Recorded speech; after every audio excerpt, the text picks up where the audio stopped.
Brian Crandall is in New Bedford tonight. Brian? Hi, Patrice and Dan, what's going on? It's getting a little breezy out here. We're back on the pier, Homer's Wharf, where they keep quite a few of the fishing boats that are part of the Proud Fleet here in New Bedford. I wanted to come out here because it's a good spot to see the effect of the wind, because a number of the boats have their lights on, so you can see the snow swirling around. It's well lit, and you can see the flag. There we go. This is a good gust.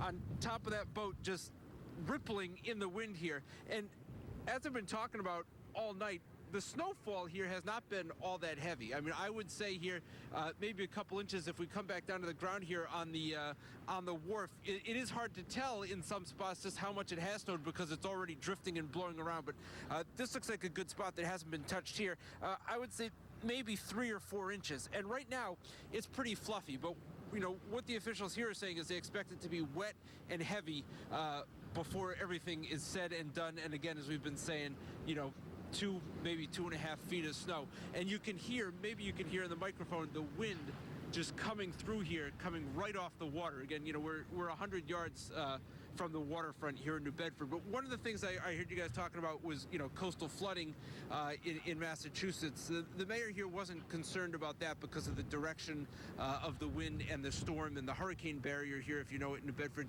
They're actually going to still keep that open at last check. So that wasn't the issue. Right now it's the wind and gusting pretty heavy. And again, we're waiting for the heaviest of the snow to come down. Route 18 is off in the distance behind me. You can actually see some cars back there every once in a while through that blowing snow. So there's still some people on the road, but for the most part, it's plows and whatnot. We've seen the plows start to work already, getting a start on this storm. Back to you guys.